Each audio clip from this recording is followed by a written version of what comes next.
मैं तो बिल्कुल सिरे से नकारता हूँ या नहीं मानता हूँ कि बीएचयू संघ या एबीवीपी का गढ़। बीएचयू में प्रतिरोध के बिल्कुल सो रहा है। अगर अभी भी बीएचयू में छात्र संघ का चुनाव हो जाए, मैं गारंटी के साथ कहता हूँ कि जो सोशलिस्ट लोग हैं या जो एंटी एबीवीपी, एंटी बीजेपी या एंटी गवर्नमेंट फोर्सेस हैं, वो अच्छी मार्जिन में वहाँ जीत के आएंगे।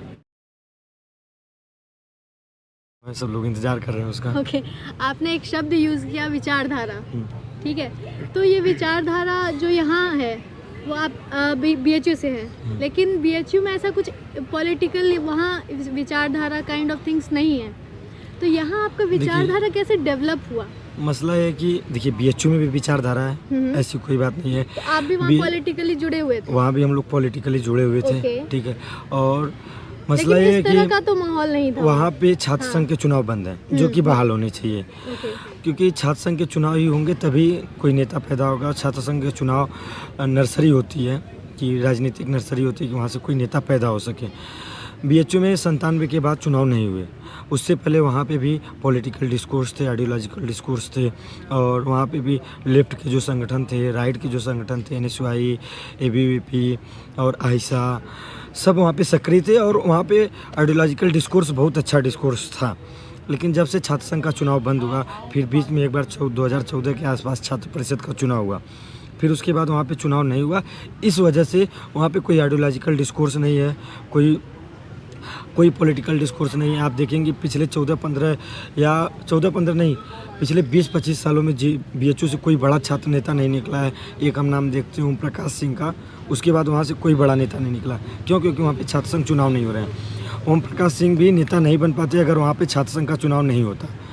तो छात्र संघ का चुनाव होना चाहिए, और तभी पॉलिटिकल डिस्कोर्स, पॉलिटिकली वाइब्रेंट कोई कैंपस दिखेगा।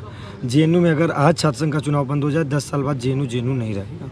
और दूसरी बात जो जेएनयू में सबसे अच्छी चीज़ है कि जब आप जेएनयू एक्सप्लोर करते हैं तो आप देखते हैं कि यहाँ की दीवारें, हर जगह आपको कुछ ना कुछ लिखा हुआ मिलता है। वो चीज़ें आपको सिखाती है, विचार आपको दीवारों पर दिखते हैं। आप लोगों से बात करेंगे तो कोई ना किसी संगठन से या किसी न किसी विचार से जुड़ा हुआ है, तो वो चीज़ लोगों को अपनी ओर अट्रैक्ट करता है। और हर स्टूडेंट, चाहे वो मार्क्स को हो, लेनिन को हो, गांधी को हो, भगत सिंह को पढ़ता है, अम्बेडकर को पढ़ता है, उसके बाद सीखता है, समझता है, और तब जाके अपने एक विचार बुनता है, और उसके आधार पर इस कैंपस की पॉलिटिक्स में हिस्सा लेता है। और वही जेएनयू की सबसे अच्छी बात है यहाँ पर। आपके यूनिवर्सिटीज़ में क्या था? राजस्थान यूनिवर्सिटी में, राजस्थान यूनिवर्सिटी में एक क्षेत्र स्टेट की यूनिवर्सिटी है। वो स्टेट में जैसे हर एक स्पेशल क्षेत्र होता है, एक वो जाति से आते हैं लोग, तो वो जाति के नेता बनते हैं, और वहाँ पे इतने हो नहीं पाते हैं, लोगों को विचारधारा पता ही नहीं चल पाती है, या तो अपनी जाति पे नाम पे डिस्टिंक्शन नहीं है वहाँ की, किस आइडियोलॉजी से हम बिलोंग करते हैं। जेएनयू अलग क्यों है? क्योंकि जेएनयू में हर क्षेत्र से लोग आते हैं, कोई स्पेशल क्षेत्र से लोग आ नहीं पाते उतने कि अपनी कुछ जाति को लेके वो। दूसरी बात, यहाँ लोग आते हैं, बहुत सारी संगठन है, वहाँ पे संगठन नहीं बन पाते हैं कि एबीवीपी, एनएसयू 2 चलते हैं, वो भी पैसों के दम पे इलेक्शन होगा। जेएनयू मामलों से अलग इसीलिए हो जाता है कि हर क्षेत्र से लोग आएंगे, अलग अलग प्रकार के लोग होते हैं, और जो डिप्रेशन का सिस्टम है, महिलाएँ बहुत ज़्यादा आती है, तो इस तरह से जेएनयू इलेक्शन अपने आप में अलग हो जाता है। ओके, इनसे बात करते हैं। इन्होंने 2 ऑर्गेनाइजेशंस का नाम बोला, एबीवीपी और एनएसयूआई, और बीएचयू में भी ये दोनों बहुत पॉपुलर थे। ठीक है, आपको आइडिया होगा। हाँ। तो आप बीएचयू में इन एबीवीपी और एनएसयूआई के बारे में क्या बोलना चाहेंगे, और वो यहाँ किस तरह से काम कर रहे हैं? देखिए, एबीवीपी वहाँ पे है, काफ़ी पावरफुल है, मतलब कि इलेक्शन नहीं होता है, छात्र संघ का चुनाव नहीं होता है, फिर भी वहाँ पे जिस तरह का डिस्कोर्स है, तो एक एबीवीपी का वहाँ पे माहौल है। क्योंकि बनारस जो है, हम देखते हैं कि बनारस जो एक जगह है, मतलब पहले से ही उसका एक बनारस हिंदू यूनिवर्सिटी की अंदर की जो रही है स्ट्रक्चर, उसमें मतलब एक जो विचारधारा है, एबीवीपी की जो विचारधारा है, वो हमेशा से स्ट्रॉन्ग रही है वहाँ पर। और एनएसयूआई उस तरह से वहाँ पे स्ट्रॉन्ग नहीं है, और होगा भी कैसे, क्योंकि छात्र संघ का चुनाव नहीं होता है। तो चुनाव ना होने के कारण में जो एनएसयूआई के लोग हैं, या चाहे उस विचारधारा से जो ताल्लुक़ रखने वाले लोग हैं, सहमत होने वाले लोग हैं, उस तरह से डिस्कोर्स खड़ा नहीं कर पाते, अपने लोगों को जोड़ नहीं पाते। तो इस कारण से मतलब कि वो इतनी स्ट्रॉन्ग नहीं हो पाती है। लेकिन हालांकि एबीवीपी अभी है वहाँ पर, चुनाव ना होने के बावजूद भी है, लोगों को जोड़ करती है, क्योंकि संघ वहाँ पर काफ़ी एक्टिव रहता है, लोगों शाखाएँ लगती हैं, लोग उससे जुड़ते हैं, आते हैं, जाते हैं। देखिए, बीएचयू में जो एबीवीपी का मसला है कि ऐसा है कि एबीवीपी केवल है, तो ये कोई बात नहीं है। बनारस ऐसा कि बनारस को ऐसे पहचाना जाता है कि वो कल्चरल है, हिंदू, ये कल्चरल कैपिटल उसे माना कल्चरल जाता है कैपिटल है, बनारस को। लेकिन बनारस केवल तुलसी या किसी का एक, यानी तुलसी के साथ साथ वो कबीर का भी शहर है, रैदास का भी शहर है। तो बनारस में हमेशा से प्रतिरोध रहा है। बीएचयू में कभी एबीवीपी फुल मार्जिन में छात्र संघ में नहीं रही। समाजवादियों का बहुत बोलबाला रहा, सोशलिस्ट पॉलिटिक्स का गढ़ रहा। वो मोहन सिंह अभी बिहार में कांग्रेस के प्रभारी हैं, कांग्रेस से जो भी टिकट बैठ रहे हैं मोहन सिंह वगैरह डिसाइड कर रहे हैं। वो लोग वहाँ पे बड़े नेता थे सोशलिस्टों के। वहाँ पे चंचल जी रहे। चंचल जी सोशलिस्ट जमात के एक बड़े नेता हैं। उन्होंने मधुबन पार्क में जो, और छात्र संघ भवन की जो बात है, तो चंचल जी वहाँ सोशलिस्ट जमात के बड़े नेता थे। सुनील यादव सोशलिस्ट जमात के बड़े नेता थे वहाँ पे।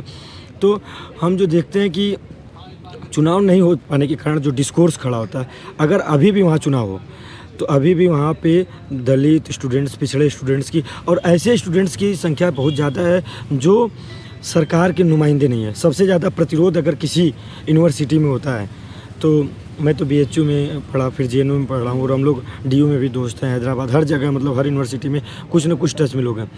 तो सबसे ज़्यादा प्रतिरोध किसी शहर में होता है, किसी यूनिवर्सिटी में, तो बीएचयू में होता है। बीएचयू में वाइस चांसलर अगर कुछ कर दिया तो वहाँ students beyond the ideology, beyond the संगठन, वो जाके वाइस चांसलर का विरोध करेगा। यहाँ वाइस चांसलर का विरोध करना एबीवीपी के लिए उतना आसान नहीं होता जितना वहाँ होता है। तो ऐसा नहीं है कि बीएचयू एबीवीपी का गढ़ है या किसी एक खास विचारधारा का गढ़ है, केवल संघ का गढ़ है। बीएचयू में आज भी किसानों को लेकर प्रोटेस्ट होता था। हम लोग 2020 वगैरह में तो किसानों को लेकर प्रोटेस्ट होता था। बड़ी संख्या में 500 लोगों का मार्च हम लोगों ने खुद वहाँ पे कराया। 2017 में महिलाओं का आंदोलन हुआ। उस आंदोलन में एबीवीपी की कोई भूमिका नहीं थी। एमएमबी से और त्रिवेणी से लड़कियां निकल के बड़ा आंदोलन की। 2019 में कैस के 24 प्रोटेस्ट हुआ, उसमें एबीवीपी की कोई भूमिका नहीं थी। एबीवीपी के अगेंस्ट जितने संगठन थे, चाहे जॉइंट एक्शन कमेटी रही हो, चाहे ऑल इंडिया स्टूडेंट ऑर्गेनाइजेशन रहा हो, चाहे भगत सिंह छात्र मोर्चा रहा हो, सब लोगों ने मिलकर एक जॉइंट फोरम बना के किया और उसमें एनएसयूआई भी शामिल थी। बड़ा प्रोटेस्ट हुआ, एसके चौबे को हटाया गया। वहाँ पे लड़कियों का जो हॉस्टल लिमिट, मतलब हॉस्टल में केवल 8 बजे तक लड़कियाँ जा पाती थी, 10 बजे तक हुआ। एमएमबी की लड़कियाँ, तो बीएचयू में यहाँ प्रतिरोध दिखता है। ये दिल्ली में है, यहाँ कुछ होता है, एक पत्थर गिरता है तो पूरे देश में पता चलता है कि पत्थर गिर रहा है। लेकिन बीएचयू में इससे बहुत ज़्यादा प्रतिरोध है। हम लोगों ने जो एनालिसिस किया वहाँ की पॉलिटिक्स में, मैं 3 साल वहाँ की पॉलिटिक्स में एकदम एक्टिव रहा, और हम लोगों ने देखा कि ऐसा नहीं है कि वो एबीवीपी का गढ़ है।